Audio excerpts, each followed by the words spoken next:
ao Pai.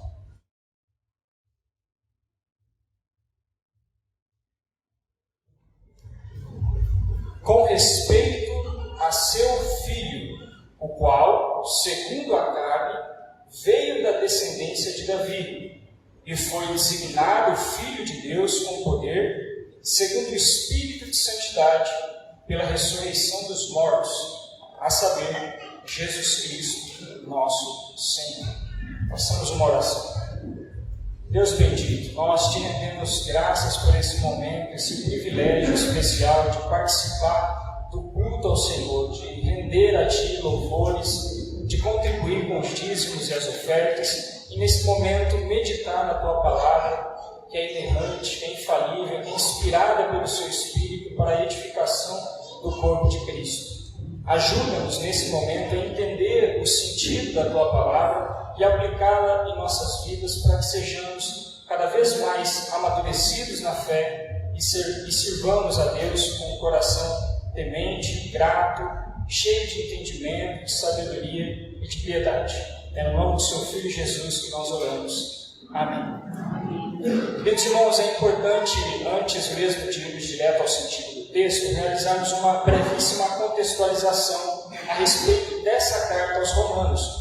Nós precisamos analisar a sua autoria, o local de composição, a data, bem como o destinatário. O autor da carta é o apóstolo Paulo, como nós vemos no primeiro versículo do capítulo 1. Paulo apresentando-se como servo de Cristo Jesus. A carta ela foi escrita em Corinto durante o período em que Paulo esteve na Grécia. E isso nós vemos a partir do texto de Atos capítulo 20.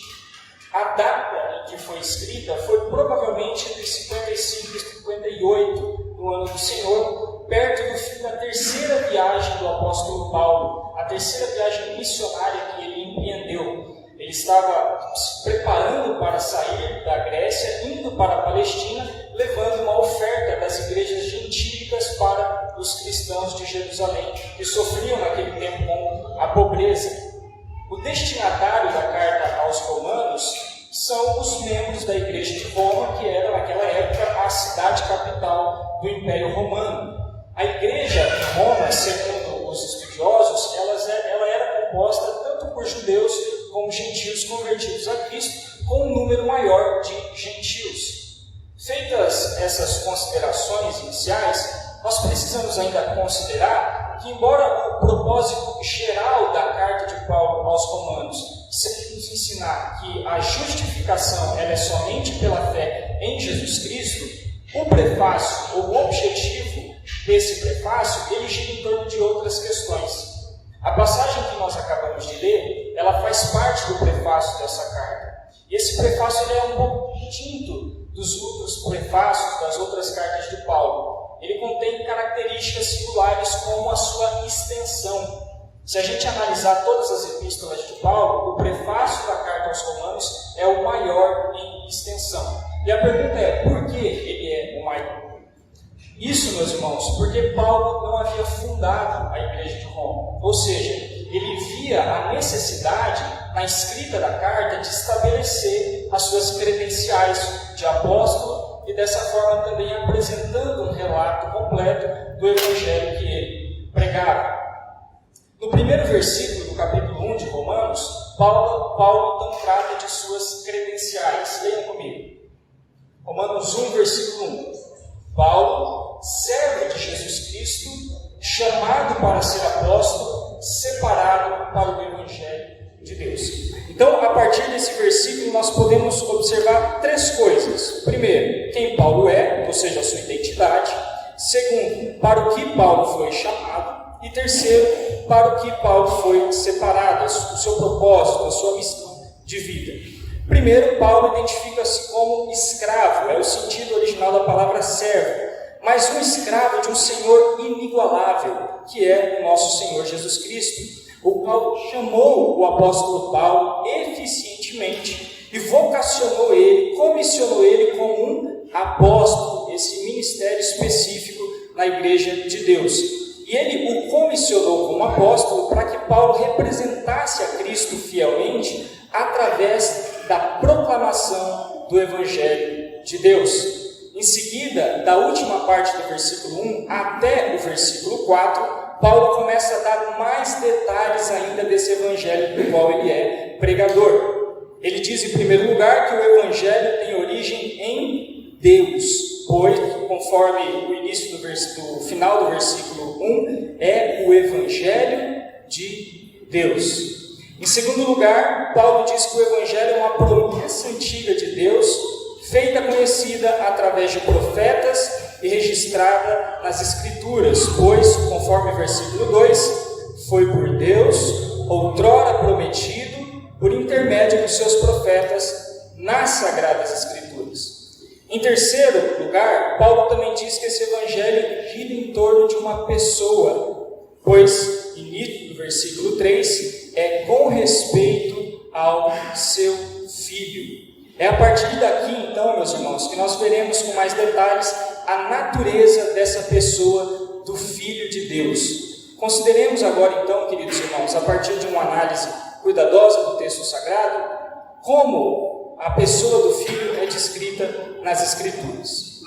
Em primeiro lugar, unindo tudo que Paulo disse até agora, nós temos a demonstração de que o evangelho que Paulo prega é uma boa notícia, é o evangelho. É uma boa notícia da parte de Deus e que se refere a uma promessa antiga de Deus, e agora o apóstolo Paulo diz que essa promessa diz respeito ao envio de uma pessoa. O evangelho, portanto, meus irmãos, gira em torno de uma pessoa. O evangelho, conforme o texto, é com respeito, ou seja, tem como referência o Filho de Deus. O evangelho é prometido no Antigo Testamento pelo Pai, sim, mas o seu conteúdo faz referência ao Filho. Isso significa para nós, meus irmãos, que o Pai e o Filho são um na mesma mensagem. Enquanto o Pai é aquele que promete, o Filho é o prometido. E o Evangelho é a obra que Deus deu ao Filho para que ele executasse em prol do seu povo. Mas agora, na continuação do versículo 3, Paulo avança para um dos mais excelentes temas da Escritura Sagrada, meus irmãos, ou seja, a natureza do Filho de Deus. Paulo, inspirado pelo Espírito Santo, está prestes a responder à grande questão das nossas vidas. De maneira sucinta, é verdade, mas ele trabalha de uma maneira muito especial essa grande pergunta da nossa vida. Inclusive, a mesma pergunta que os discípulos, ou melhor, a mesma dúvida que os discípulos tiveram quando estavam diante de Jesus. Se você se recorda, naquele momento em que Jesus acalmou a tempestade com o poder da sua voz, a resposta dos discípulos extasiados diante daquilo foi qual? Mas quem é este que até o vento e o mar lhe obedecem? Essa questão que surge dentro de nós, quando nós temos um encontro pessoal com Cristo, meus irmãos, é a questão mais importante das nossas vidas. É a questão mais importante a ser respondida para a nossa vida. E é essa questão que Paulo aborda na continuação dos versículos, mostrando para nós que o Filho é Deus e é homem. Ele é Senhor e Ele é Salvador. Ele é Rei e Ele é servo sofredor. Primeiro, Paulo apresenta o Filho como sendo perfeitamente humano. É isso que o apóstolo Paulo quis dizer ao mencionar o Filho segundo a carne. A segunda parte do versículo 3. O qual segundo a carne. Nestes termos, Paulo está querendo simplesmente nos ensinar que o Filho bendito, prometido pelo Deus Pai, ele viveu em condições comuns. Ele viveu como um homem comum, tornando-se um de nós, assumindo ossos, assumindo sangue, assumindo massa muscular. O Filho de Deus, meus irmãos, embora existindo desde a eternidade, ele adentrou no tempo e na história. Ele fez parte da nossa história. Ele nasce da Virgem Maria, tem um pai piedoso chamado José. Ele foi um frágil bebê, cresceu como uma criança judia, tornou-se um jovem maduro, chegou à idade adulta e morreu crucificado pelos romanos com cerca de 33 anos, acusado de conspiração religiosa. Por isso, meus irmãos, é muito importante que nós nos lembremos que, embora sendo Deus, o Filho foi também uma figura humana, histórica e real. ele é descrito nas Escrituras sempre em termos muito humanos. Por exemplo, Marcos capítulo 6, versículo 3, o evangelista nos registra da seguinte maneira: não é este o carpinteiro, filho de Maria, irmão de Tiago, José, Judas e Simão? E não vivem aqui entre nós as suas irmãs? Então a Bíblia chega ao ponto de registrar até mesmo uma profissão de Jesus. Apesar desses testemunhos bíblicos a respeito da perfeita humanidade do Filho de Deus, surgiram algumas objeções ao longo da história a respeito disso. Alguns, por um lado, defendendo a ideia que Jesus era somente aparência, que ele era somente uma projeção, e não de fato tinha tecido muscular, ele não de fato era real e havia encarnado. Outros, por outro lado, vieram defender que, por ter se tornado humano, Jesus também pecou como todo ser humano. Porém, meus irmãos, nós precisamos nos lembrar do ensino bíblico, da doutrina da santíssima encarnação do Filho de Deus. Respondendo a essa última objeção, o testemunho infalível do Espírito Santo nas Escrituras é que o Filho foi, conforme Hebreus 4,15, tentado em todas as coisas, mas sem pecado. E conforme 2 Coríntios 5,21, ele não conheceu pecado.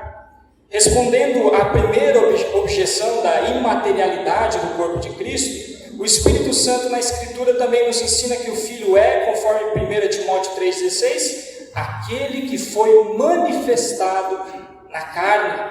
O Filho é aquele que nos reconciliou no corpo da sua carne. Ele aboliu na sua carne a lei dos mandamentos em forma de ordenanças.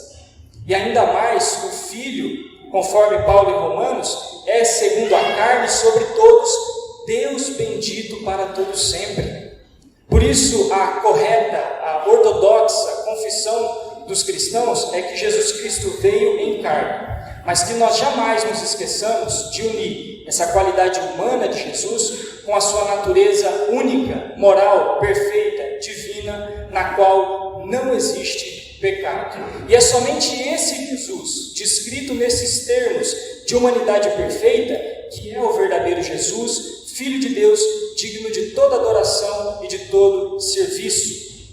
O Filho, meus queridos irmãos, ele não só assumiu a natureza humana, mas perceba que o texto nos ensina que ele assumiu com uma descendência real. Continuação do versículo 3: e veio da descendência de Davi. Quem era Davi? E por que é importante o fato do Filho de Deus ter vindo da descendência de Davi? Davi, como vocês sabem, era um israelita que foi chamado por Deus em dado momento para ser o rei de Israel nos tempos do Antigo Testamento.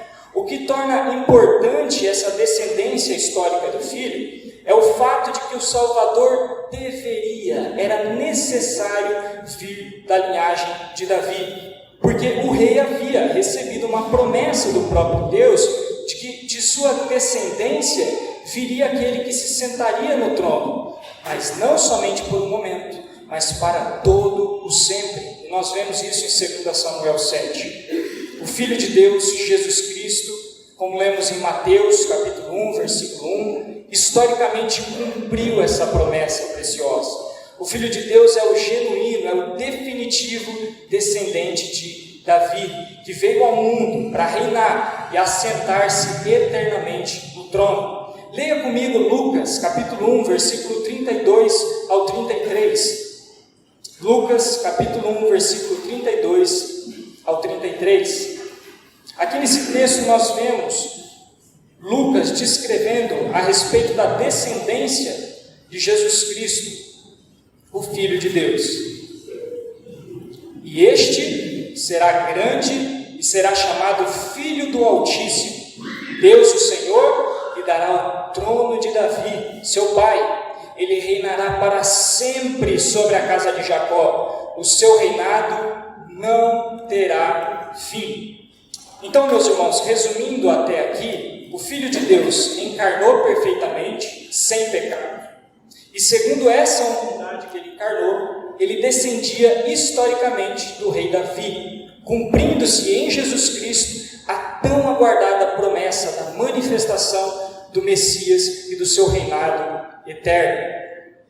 Em seguida, meus irmãos, Paulo nos introduz a natureza perfeitamente divina do Filho. O apóstolo Paulo nos diz agora, no início do versículo 4, que Jesus foi designado Filho de Deus. O que isso significa?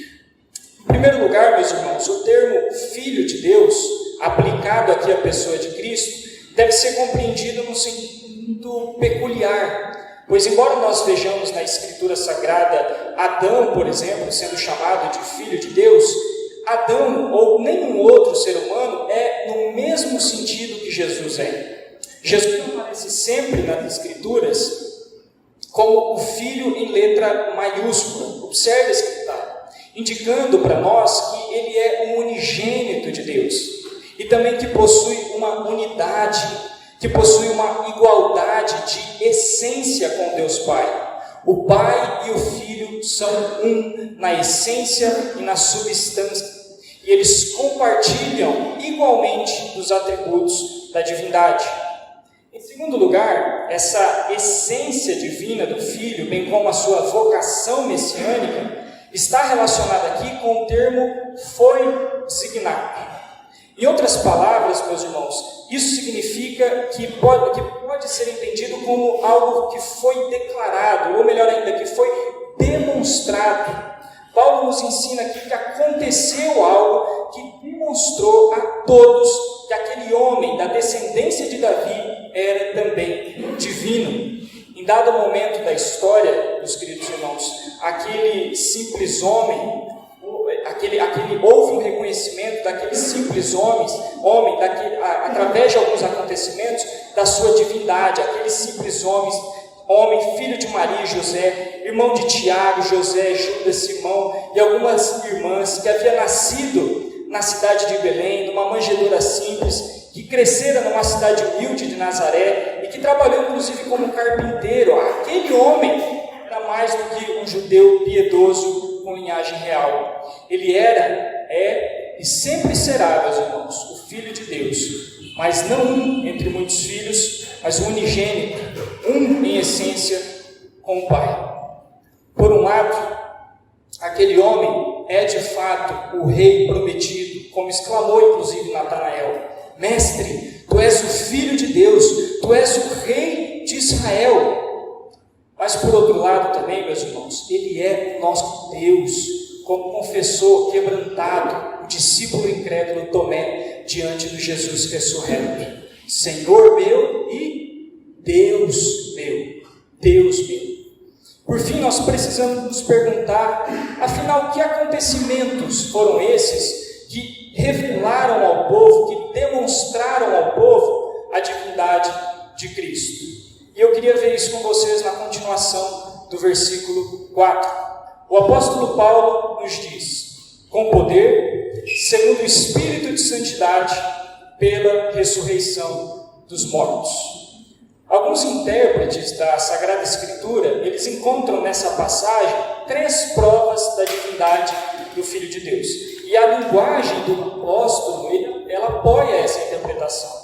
Paulo fala, em primeiro lugar, do poder, com poder. Em segundo lugar, ele fala do testemunho, segundo o Espírito de santidade. E em terceiro lugar, ele fala da ressurreição, pela ressurreição dos mortos. Ou seja, o Filho, ele foi abertamente declarado, demonstrado divino, primeiro com poder, ou seja, com sinais, com milagres. Por exemplo, nós podemos pensar na transformação da água em vinho, a cura de cegos, a cura de surdos, a cura de mudos, paralíticos, coxos, endemoniados, leprosos, a multiplicação dos pães e peixes, o andar sobre as águas, a ressurreição de Lázaro e tantos outros sinais de poder divino, O Filho também foi declarado divino através do Espírito de santidade. O que isso significa? Significa, meus irmãos, o testemunho que Cristo deu em seu ensino e vida perfeita de santidade. E aqui nós podemos lembrar quando ele ensinava com autoridade, quando ele declarava verdades celestiais que ele havia recebido do próprio Pai e abertamente declarava essas verdades ao povo. Meus irmãos, ele viveu de forma irrepreensível em todo momento. Se vocês se recordam, os judeus a todo momento tentavam capciosamente pegar Jesus em alguma pergunta. E em certo momento Jesus Cristo respondeu: quem de vocês me convence de pecado? Jesus Cristo viveu de modo irrepreensível, no espírito de santidade. Em terceiro lugar, o Filho também foi declarado divino através da vitória sobre a morte. Ele foi, pela ressurreição dos mortos, declarado divino. Ou seja, quando ele foi por Deus Pai ressuscitado poderosamente ao terceiro dia, e foi inclusive manifestado assim a muitos. Lucas nos diz em Atos que depois de ter padecido, ele se apresentou vivo, com provas incontestáveis, aparecendo durante 40 dias e falando as coisas concernentes ao reino de Deus a muitas pessoas. Essa ressurreição provou a sua divindade, de modo que, novamente, Tomé, o incrédulo, quando contemplou Jesus ressurreto, confessou: Senhor meu, Deus meu e o meu. Na história humana, meus irmãos, ninguém nunca foi capaz de realizar tantos sinais como o Filho.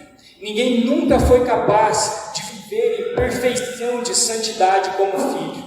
Ninguém nunca foi capaz de vencer a morte como o Filho. Portanto, isso nos deve fazer, meus irmãos, ajoelhar diante da pessoa do Filho e confessar que esse homem não era somente humano e da descendência de Davi, mas ele era também divino, ele é o nosso Deus.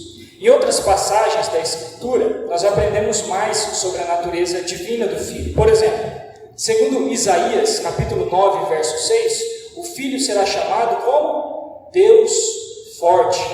Segundo João, capítulo 1, do versículo 1 ao 3, o Filho ele é identificado como Verbo. E João diz que o Verbo era Deus. Em resumo, queridos irmãos, o maravilhoso Filho é Deus homem, da descendência de Davi quanto à carne, mas publicamente demonstrado divino pela sua vida, pela sua ressurreição. Ele une em si mesmo essas duas naturezas. O apóstolo Paulo, em Colossenses capítulo 2, verso 9, resume isso para nós de uma maneira muito precisa. Ele diz: nele, Jesus Cristo, habita corporalmente, natureza humana, toda a plenitude da divindade, natureza divina. Por fim, para nós encerrarmos, o apóstolo finalmente identifica esse Filho. Ele diz no final do versículo 4, a saber, Jesus Cristo, nosso Senhor. Então Paulo, após descrever os detalhes em partes separadas a respeito do Filho, ele finalmente decide retirar o véu da escultura. Imagine você que você entra em um museu e na parte principal do museu tem a principal escultura, a escultura mais clássica, mais bela, mais fantástica feita naquele museu. E na frente dessa escultura tem um professor de História da Arte falando ante os espectadores a respeito das características, dos detalhes dessa escultura que está coberta por um véu.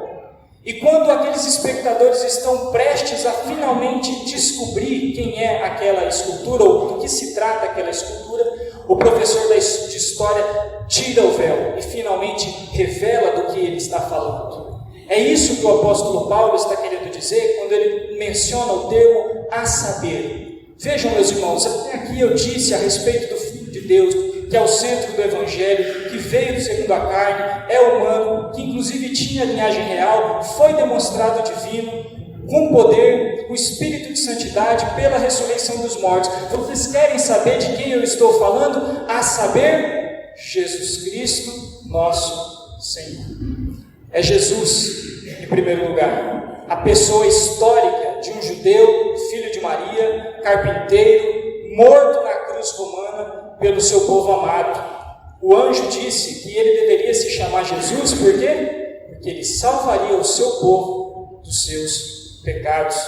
Mas ele também é o Cristo, essa palavra grega para Messias, que significa ungido de Deus, e que veio por amor para reinar eternamente, com um reino de paz e um reino de justiça.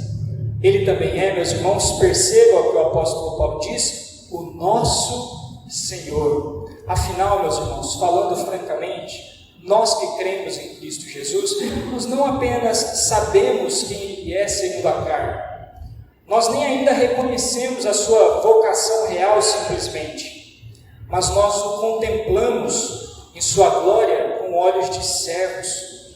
A gloriosa, inigualável, fascinante pessoa de Cristo é o nosso Senhor, e não meramente um exemplo de boa moral da história. Nele nós cremos, dele nós somos, e a Ele confiamos toda a nossa vida.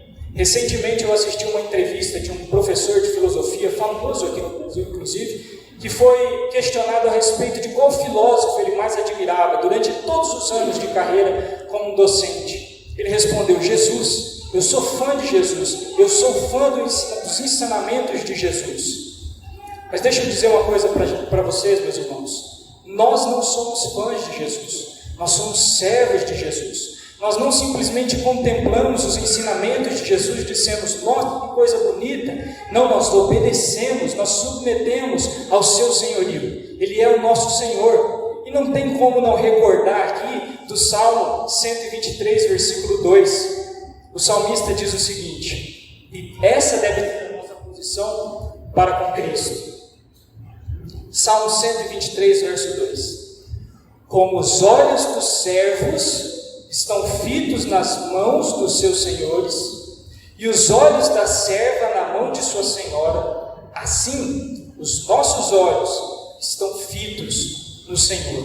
Se Ele é Senhor, nós somos servos, nós não somos admiradores, nós não somos fãs. Jesus Cristo, esse que o apóstolo Paulo acabou de descrever, Ele é nosso Senhor. Em resumo, nós aprendemos nesses versículos a respeito das características do Filho de Deus, em suas duas naturezas, perfeitamente humana, perfeitamente divina, sendo Ele Jesus Cristo, nosso Senhor, que inclusive, em virtude da sua vida justa, da sua vida perfeita e do seu sacrifício na cruz, de sua morte expiatória na cruz, Ele concedeu aos homens gratuitamente que creem nele e se arrependem de seus pecados, o perdão, a justificação, a expiação, a vida eterna, a comunhão com Deus Pai. É essa obra do Filho para uma nova vida, uma vida de obediência por fé até a glória eterna. Para nós encerrarmos, irmãos, com uma aplicação final, eu gostaria de levantar uma questão para reflexão dos irmãos. Por que o Evangelho é Jesus em suas duas naturezas? Por que Jesus precisava ser Deus e homem? Por que isso é tão enfatizado nas Escrituras? Por que no início da sua carta aos Romanos, o apóstolo Paulo faz questão de deixar claro as duas naturezas do Filho de Deus? Por quê? Porque não somente Deus, um espírito imaterial? Por que não somente humano, um profeta? Meus irmãos, para responder isso, eu gostaria de ler com vocês as perguntas 16, 17 e 18 do Catecismo de Heidelberg, um documento de 1563, um dos principais documentos confessionais das igrejas reformadas, inclusive até nos dias de hoje. A pergunta 16 diz o seguinte: por que o mediador, Jesus Cristo, deve ser homem verdadeiro e justo? Resposta: deve ser verdadeiro homem, porque a justiça de Deus exige que o homem pague pelo pecado do homem. Ele deve ser homem justo, ou seja, não somente homem, mas homem perfeito, porque alguém que tem os seus próprios pecados não pode pagar pelo pecado dos outros. Pergunta 17. Por que o mediador, Jesus Cristo, deve ser ao mesmo tempo unindo em si as suas duas naturezas, verdadeiro Deus. Por quê? Resposta: porque somente sendo verdadeiro Deus, ele pode suportar, como homem, o peso da ira de Deus, conquistar e restituir para nós a justiça e a vida que nós perdemos com os nossos pecados. Então percebam que não se trata de uma questão simplesmente doutrinária que deve ser discutida em seminários. É uma questão fundamental para a nossa fé. É uma questão fundamental para a nossa salvação, que Jesus Cristo veio em carne, da descendência de Davi, mas também foi designado Filho de Deus, com poder segundo o Espírito de santidade pela ressurreição dos mortos. É fundamental para a nossa salvação. E a última pergunta, eu encerro por aqui, é a seguinte: mas quem é? A principal pergunta das nossas vidas. Mas quem é esse mediador, que ao mesmo tempo é verdadeiro Deus e verdadeiro homem e justo?